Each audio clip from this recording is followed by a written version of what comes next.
ಎಲ್ಲ ವಾಣಿಯರ್ ಮಂಡಳಿಗೆ ಶುಭಾಶಯ. ಪ್ರತಿ ವರ್ಷನೂ ಕೂಡ ಬಣ್ಣಾರಿ ಅಮ್ಮನ ತಮಿಳುನಾಡಿಂದಾನೇ ಒಂದು ಒಳ್ಳೆ ಸೊಬಗುವನ್ನು ತೋರಿಸುವಂತ ಕೆಲಸ ಮಾಡ್ತೀರ ತಾವೆಲ್ಲರೂ ಕೂಡ. ಏನ್ ಹೇಳ್ತೀರಾ ಕುಮಾರ್? ಇದು ನಾವೊಬ್ರು ನಮ್ಮ ಜನಾಂಗ ಒಬ್ಬರೇ ಸೇರಿ ಮಾಡುವಂತದ್ದಲ್ಲ. ಹೌದು, ಇಲ್ಲಿ ನಮ್ಮ ಬನ್ನೂರಿರೋ ಗ್ರಾಮಸ್ಥರು ಎಲ್ಲರೂ ಸೇರಿ, ಸುತ್ತಮುತ್ತ ಗ್ರಾಮಸ್ಥರೆಲ್ಲ ಸೇರಿ, ಎಲ್ಲ ಗ್ರಾಮಸ್ಥರು ಸೇರಿ ಮಾಡುವಂತ ಹಬ್ಬ ಇದು. ಹೌದೌದೌದು. ಮುಂದೆ ನಿಂತಿರ್ಬೋದು ಅಷ್ಟೇ. ಇಲ್ಲಿ ಸಪೋರ್ಟ್ ಬಂದು ನಮ್ಮ ಇಲ್ಲಿ ಸ್ಥಳೀಯರಿಗೆ ಸಪೋರ್ಟ್ ಇರೋದು, ಗ್ರಾಮಸ್ಥರಿಗೆ ಸಪೋರ್ಟ್ ಇರೋದು. ಅವ್ರ ಸಪೋರ್ಟ್ ಇಲ್ಲದೆ ನಾವು ಇವೆಲ್ಲ ಮಾಡೋಕ್ಕಾಗಲ್ಲ. ಇದು ಪ್ರತಿ ವರ್ಷ ನಾವು ಮಾಡುವಂಥದ್ದು. ಇದು 51ನೇ ವರ್ಷದ ಉತ್ಸವ.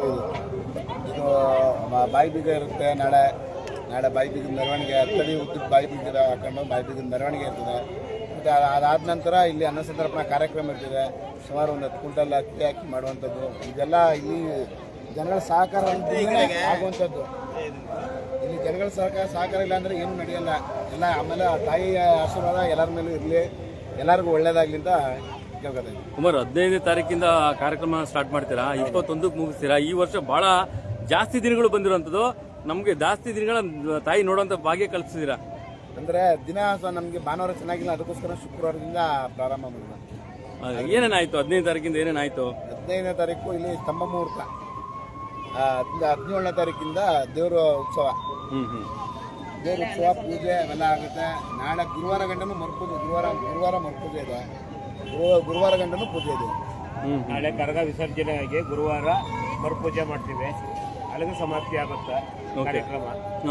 ಎಲ್ಲೆಲ್ಲಿಂದ ಬಂದಿದ್ದಾರೆ ಸರ್ ಈಗ ಒಂದು ಕಾರ್ಯಕ್ರಮಕ್ಕೆ? ನಾವು ಸುತ್ತಮುತ್ತ ಗ್ರಾಮಸ್ಥರು ಮತ್ತು ನಮ್ಮವರು ಎಲ್ಲೆಲ್ಲಿದ್ದಾರೆ ಅಕ್ಕಪಕ್ಕದ ಗ್ರಾಮದಿಂದ ಬಂದಿದ್ದೀವಿ ಸರ್. ಬೇರೆ ಬೇರೆ ಜಿಲ್ಲೆಯಿಂದ ಕೂಡ ಬಂದಿದ್ದಾರೆ. ಕೊಡಿಯಾಲ ನಮ್ದು ಮಂಡ್ಯ ಜಿಲ್ಲೆ, ಇವ್ರದ್ದು ಮೈಸೂರು ಜಿಲ್ಲೆ, ಮತ್ತು ನಂಜನಗೂಡು, ಮತ್ತೆ ತಮಿಳುನಾಡಿನಿಂದ ಕೂಡ ಬಂದಿದ್ದಾರೆ ನಿಮ್ಮ ನೆಂಟರುಗಳೆಲ್ಲ? ಬಂದಿದ್ದಾರೆ, ತಮಿಳುನಾಡಿನಿಂದ ಬಂದಿದ್ದಾರೆ ನಮ್ಮ ರಿಲೇಷನ್ ಅವರು. ಮತ್ತೆ ಏನೇ ಅನ್ಸುತ್ತೆ ಈಗ ನಿಮ್ಮ ಒಂದು ಈ ಒಂದು ಹಬ್ಬದ ವಾತಾವರಣ ನೋಡಿದ್ರೆ? ವರ್ಷ ಮಾಡ್ಕೊ ಬರ್ತಾ ಇದ್ದಿದ್ದ ಭಾರಿ ವಿಜೃಂಭಣೆಯಿಂದ ನಡೀತಾ ಇದೆ. ಸಹಕಾರ ಆಶ್ರಯ ಕೊಡ್ತಾ ಇದ್ದಾರೆ ಊರಿನ ಜನ ಮತ್ತು ಅಕ್ಕಪಕ್ಕದ ಜನ ಎಲ್ಲ. ಹೌದು, ಅವ್ರ ಸಹಕಾರದಿಂದ ಇಲ್ಲೇ ದೇವ್ರದ ಪ್ರಾರ್ಥನೆ ಮಾಡ್ತಾ ಇದೀವಿ. ಯಾಕಂದ್ರೆ ವರ್ಷನೂ ಕೂಡ ಜಾಸ್ತಿ ಆಗ್ತಿದೆ. ಹೌದು ಸರ್, ಜಾಸ್ತಿ ಭಕ್ತಾದಿಗಳು ಜಾಸ್ತಿ ಆಗ್ತಾ ಇದಾರೆ. ಭಕ್ತಾದಿಗಳು ಜಾಸ್ತಿ, ಅನ್ನ ಸಂತರ್ಪಣೆ ಜಾಸ್ತಿ ಆಗ್ತಾ ಇದೆ. ಅನ್ನ ಸಂತರ್ಪಣೆಗಳು ಅಷ್ಟೇ ಸಹಕಾರ ಕೊಡ್ತಾ ಇದ್ದಾರೆ. ಖಂಡಿತ ವರ್ಷನೂ ವೆರೈಟಿಯಾಗಿ ದೇವ್ರನ್ನ ಉತ್ಸವ ಮಾಡ್ತಾ ಇದೀವಿ. ಹೌದು. ಮತ್ತೆ ಇನ್ನೊಂದು, ನಿಮ್ಮ ಈ ಒಂದು ವಾಣಿಯರ್ ಭಕ್ತ ಮಂಡಳಿ ನಿಮ್ಮ ಪುರಾತನ ಕಾಲದಿಂದ ಕೂಡ ಇದೇ ಜಾಗದಲ್ಲಿ ಮಾಡ್ತಾರಂತ ಬಹಳ ವಿಶೇಷ. ಹೌದು ಸರ್, ಅಲ್ಲ ಬೇರೆ ಬೇರೆ ಜಾಗ ಕೊಟ್ಟಿದೆ, ಅಂದ್ರೆ ನಮ್ಗೆ ಅಂತ ಒಂದು ಜಾಗ ಕೊಟ್ಟಿಲ್ಲ. ಹೌದು, ಅದರಿಂದ ನಾವು ಕೇಳ್ಕೊಳ್ತಾ ಇದ್ದೀವಿ ಗ್ರಾಮಸ್ಥರಲ್ಲಿ ಯಾವ್ದಾರ ಒಂದು ನಮಗೆ ನಮ್ಮ ತಾಯಿ ಕುಂಸುತ್ತ ಬನ್ನಾರಿ ಮಾರಿಯಮ್ಮನ ದೇವಸ್ಥಾನ ಸ್ಥಾಪನೆ ಮಾಡೋಕ್ಕೆ ಯಾವ್ದಾರ ಒಂದು ಜಾಗ ಕಲ್ಪಿಸ್ಕೊಡಿ ಅಂತ ಕೇಳ್ಕೊತಾ ಇದ್ದೀವಿ. ಹಾಗಾಗಿ ಒಂದು ಸರ್ಕಾರಿ ಜಾಗ ಕೊಟ್ರೆ ಬಣ್ಣಾರಿ ಅಮ್ಮನ ಸ್ಥಾಪನೆ ಮಾಡೋದಕ್ಕೆ ಅನುಕೂಲ ಆಗುತ್ತೆ. ಒಂದು ನಮಗೂ ಒಂದು ಜಾಗ ಅಂತ ನಮ್ಮ ದೇವ್ರಿಗೆ ಒಂದು ಜಾಗ ಕೊಡಿ ಅಂತ ಕೇಳ್ಕೊತಾ ಇದ್ದೀವಿ. ಎಷ್ಟು ವರ್ಷದಿಂದ ಬರ್ತಾ ಇದ್ರಿ ಇಲ್ಲಿಗೆ ನೀವು? ನಾವು 51 ವರ್ಷ ಆಯ್ತು ಸರ್ ಇಲ್ಲಿಗೆ. ಓಕೆ. ಪಾದಾರ್ಪಣೆ ಮಾಡಿ ದೇವ್ರನ್ನ ಪ್ರತಿಷ್ಠಾಪನೆ ಮಾಡಿ 51 ವರ್ಷ ನಡೀತಾ ಇದೆ. ಇವಾಗ ಮುಂದೆನೂ ಮಾಡ್ಕೊ ಹೋಯ್ತಾ ಇರ್ತೀವಿ. ಅದಕ್ಕೆ ನಮ್ಗೆ ಜಾಗ ಇಲ್ಲ, ಒಂದು ಅಲ್ಲಿ ಇಲ್ಲಿ ಮಾಡ್ತಾ ಇದ್ದೀವಿ. ಓಕೆ, ಕೊಡಿ ಇವ್ರ ಕೈಲಿ ಕೊಡಿ, ಅವ್ರ ಕೈಲಿ ಕೊಡಿ, ಮಾತಾಡಲಿ. ಸರ್, ಏನ್ ಹೇಳ್ತೀರಾ? ವರ್ಷ ಕಳೆ ಕಟ್ತಾ ಇದೆ ಬಣ್ಣಾರಿ ಅಮ್ಮನ ಜಾತ್ರಾ ಮಹೋತ್ಸವ. ನಾವಂತೂ ತಮಿಳ್ನಾಡಿಗೆ ಹೋಗಿ ಬಣ್ಣಾರಿ ಅಮ್ಮ ನೋಡಕ್ಕಾಗಿಲ್ಲ, ತಾಯಿನೇ ಕರ್ಕೊಂಡ್ಬಂದು ತೋರಿಸ್ತಾ ಇದಾರೆ ನಮ್ಮ ಹೋಬಳಿಗೆ. 51 ವರ್ಷದಿಂದ ಎಲ್ಲ ಮಾಡ್ತಾ ಇದ್ವಿ. ಹಿಂದೆ ನಮ್ಮ ತಂದೆ ಅವರು ಹಿರಿಕರು ಮಾಡಿದ್ರು. ಇವಾಗ ಎಲ್ಲ ಹುಡುಗರೆಲ್ಲ ಸೇರ್ಕೊಂಡು ಮಾಡ್ತಾ ಇದ್ದಾರೆ. ಆಯ್ತಾ, ಮೊದಲು ಅಲ್ಲಿ ಮೇನ್ ರೋಡಲ್ಲಿ ಮಿಲ್ ಹತ್ರ ಮಾಡ್ತಿದ್ದ ಜಾಗ ಇಟ್ಟಿದ್ದಂಗೆ ಇಲ್ಲಿ ತಂದು ಮಡಗಿದೆ. ಮಕ್ಕಳಿಗೂ ಸುರಕ್ಷಿತ, ನಮಗೂ ಸುರಕ್ಷಿತವಾಗಿದೆ. ಇಲ್ಲಿಂದ ಇಲ್ಲಿ ಚೆನ್ನಾಗಿ ನಡೀತಾ ಇದೆ. ಆಯ್ತಾ, 51ನೇ ವರ್ಷ ಈ ಸಾರಿ. ನಮ್ಗೊಂದು ದೇವಸ್ಥಾನಕ್ಕೂ ಜಾಗ ಮಾಡಿದ್ರೆ ಇನ್ನೂ ಅನುಕೂಲ ಆಗುತ್ತೆ. ಖಂಡಿತ, ಯಾಕೆಂದ್ರೆ ಸರ್ಕಾರಿ ಭೂಮಿಗಳು ಬೇಕಾದಷ್ಟಿದೆ ಈ ಬನ್ನೂರು ಹೋಬಳಿನಲ್ಲಿ, ಅದು ಬನ್ನೂರು ಟೌನ್ ನಲ್ಲಿ ಕೂಡ. ಹಾಗಾಗಿ ಒಂದು ಸಣ್ಣ ಗುಡಿ ಕಟ್ಕೊಳ್ಳೋಕೆ ವ್ಯವಸ್ಥೆ ಮಾಡಬೇಕು. ನಮ್ಮ ಜನಾಂಗ ಮನವಿ. ಒಂದು ಭೂಮಿ ಬೇಕು ಸರ್, ಭೂಮಿ ಬೇಕು.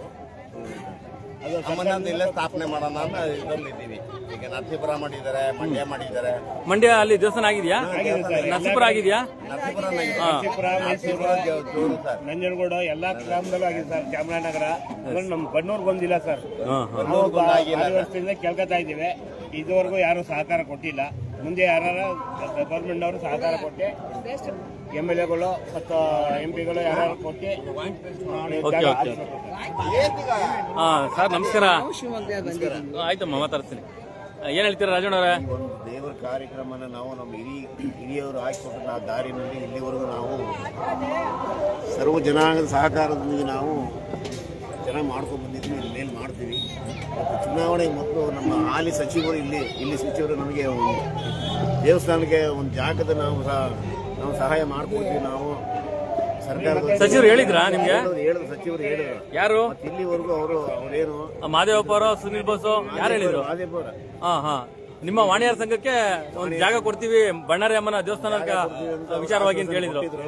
ಮತ್ತೆ ಅದ್ರ ಬಗ್ಗೆ ಅವರೇನು ಏನು ಗಮನ ಹರಿಸ್ತಾ ಇಲ್ಲ. ಸ್ವಲ್ಪ ನಿಮ್ಮ ಪತ್ರಿಕೆ ಮೂಲಕ ನಮಗೆ ಖಂಡಿತ ಗಮನಕ್ಕೆ ತಗೊಂಬಂದು ನಾವು ಅದಕ್ಕೊಂದು ಜಾಗಕ್ಕೆ ಒಂದು ಅನುವು ಮಾಡ್ಕೊಡ್ಬೇಕು ಅನ್ನೋದು ನಮ್ಮ ಪ್ರಾರ್ಥನೆ. ಖಂಡಿತ ರಾಜಣ್ಣ, ಯಾಕೆಂದ್ರೆ ಇದು ನಿಮ್ಮ ತಲತಲಾಂತರದಿಂದ ಬಂದಂತಹ ದೈವ ಆರಾಧಕರಾಗಿ ಇಲ್ಲಿ ತಾವು ಇದ್ದೀರಾ. ಒಂದು ವಾಣಿಯಾರ ಸಂಸ್ಥೆ ಅಂತಂದ್ರೆ ಬಹಳ ಉತ್ಕೃಷ್ಟವಾದಂತಹ ಸಂಸ್ಥೆ. ಪ್ರತಿ ವರ್ಷನೂ ಕೂಡ ವಿಜೃಂಭಣೆಯಾಗಿ ಕಾರ್ಯಕ್ರಮಗಳು ಮಾಡ್ತೀರಾ. ನಮ್ಮ ಜನಾಂಗ ಜೊತೆ ಸರ್ವ ಜನಾಂಗನೂ ಕೈ ಜೋಡಿಸಿ ಈ ಅಮ್ಮನ ಒಂದು ಉತ್ಸವಕ್ಕೆ ಎಲ್ಲರೂ ಆಸಕ್ತಿಯಿಂದ ಮಾಡ್ತಾ ಇದ್ದೀವಿ. ಅದರಲ್ಲಿ ಎರಡು ಮಾತಿಲ್ಲ. ನಮ್ಮ ಜನಾಂಗ ಸರ್ವ ಜನಾಂಗದವರು ಕೈ ಜೋಡಿಸ್ತಾ ಇದ್ದಾರೆ. ಹೌದು ರಾಜಣ್ಣ. ಎಲ್ಲಾ ಜನಾಂಗದವರು ಸಹಕಾರ ಇಲ್ಲದಂದ್ರೆ ನಾವು ಮಾಡಕ್ ಸಾಧ್ಯ ಇಲ್ಲ. ಆ ದೇವರು ದಯೆಯಿಂದ, ಅಮ್ಮನ ದಯೆಯಿಂದ ನಾವು ಇಲ್ಲಿವರೆಗೂ ನಾವು ಮಾಡ್ಕೊಂಡು ಮುಂದೆ ಮಾಡ್ತೀವಿ. Thank you Rajanna. ಇನ್ನೇನು ಮಾತಾಡ್ತೀರಾ? ಖಂಡಿತ ಇದನ್ನ MP ಅವ್ರಿಗೆ ಕೂಡ ಕಳ್ಸೋಣ. ನಾವು ಮಾಡ್ತಾ ಇದೀವಿ. ಎಲ್ಲೂ ಸ್ಥಳ ಸಿಗ್ತಾ ಇಲ್ಲ. ಸಲುವಾಗಿ ನಮ್ಮ ಮಕ್ಕಳು ಮೊಮ್ಮಕ್ಕಳುಗಳಿಗಾರು ಆಗ್ಬೇಕಲ್ಲ. ಹಾಗಾಗಿ ಒಂದು ದೇವಸ್ಥಾನ ಕಟ್ಟೋದಕ್ಕೆ ಒಂದು ಸರ್ಕಾರಿ ಜಾಗ ಕೇಳ್ಕೊತಾ ಇದೀರಾ MP MLAಗಳನ್ನ, ಜನಪ್ರತಿನಿಧಿಗಳನ್ನ ಬಂದು ನಾವು ಒಂದು ಟೌನ್ ನಲ್ಲಿ ಯಾವ್ದೋ ಒಂದು ಮೂಲೆಯಲ್ಲಿ ಜಾಗ ಕೊಡಿ. ಓಕೆ. ಮುಂದಕ್ಕೆ ಅವ್ರ ಬೆಳವಣಿಗೆ ಇರ್ಬೇಕು. ನೋಡಿ ಎಲ್ಲ ಮಾಡ್ಕೊಡಿ. ಎಲ್ಲರೂ ಭಕ್ತರಿಗೂ ಚೆನ್ನಾಗಿ ನಡ್ಸ್ಕೊಳ್ಳಿ, ಎಲ್ಲ ಇದಾಗಿರ್ಲಿ ಅಂತ ಒಂದು ದೇವಸ್ಥಾನ ಆಗ್ಲಿ ಅಂತ ಆಸೆ ಆಗುತ್ತೆ ನಿಮ್ಗೆ. ಏನು ಸರ್ಕಾರಿ ಜಾಗ ಇದ್ರೆ ನಿಮ್ಮ ವಾಣಿಯಾರ ಸಂಘಕ್ಕೆ ಅದನ್ನ ರಿಜಿಸ್ಟರ್ ಮಾಡ್ಕೊಡ್ಲಿ, ಒಂದು ಪುಟ್ಟದಾಗ ಒಂದು ಜಾಗ ಆಗಿರ್ಲಿ. ಒಂದ್ಸತಿ ಕೂರ್ಸಕ್ಕೆ ನಮ್ಗೊಂದು ದೇವಸ್ಥಾನ ಮಾಡ್ಕೊಡ್ಲಿ ಅಂತ. ಓಕೆ. ಹಲೋ, ನನ್ನ ಹೆಸರು ದಾಕ್ಷಾಯಿಣಿ ಅಂತ, ಮಂಡ್ಯದಿಂದ ಬಂದಿರೋದು, ಮಂಡ್ಯ ಜಿಲ್ಲೆ. ನಮಗೆ ಇಲ್ಲಿ ಜಾಗ ಸಿಕ್ಕಿದ್ರೆ ನಮಗೆ ಮಹಿಳೆಯರಿಗೆ ಸುರಕ್ಷಿತವಾದ ಒಂದು ಬೆಳಗ್ಗೆಯಿಂದ ರಾತ್ರಿ 12 ಗಂಟೆವರೆಗೂ ಪೂಜೆ ಕಾರ್ಯಕ್ರಮಗಳು ನಡೀತಿದೆ. ಮಹಿಳೆಯರಿಗೆ ಒಂದು ವ್ಯವಸ್ಥೆ ಇಲ್ಲ. ಅದಕ್ಕೋಸ್ಕರ ಜಾಗದಿಂದ ನಮಗೆ ಮಹಿಳೆಯರಿಗೆ, ಹೆಣ್ಣು ಮಕ್ಕಳಿಗೆ ಒಂದು ಜಾಗದ ವ್ಯವಸ್ಥೆ ಇದ್ರೆ ನಮ್ಗೆ ಇನ್ನೂ ತುಂಬಾ ಅನುಕೂಲ. ನಾವು ಬಂದು ಇಲ್ಲಿ ತಂದ್ಕೊಂಡು ಬನ್ನಿ ಬೇರೆ ಬೇರೆ ಊರಿಂದ ಬಂದಿರ್ತೀವಿ. ಓಕೆ.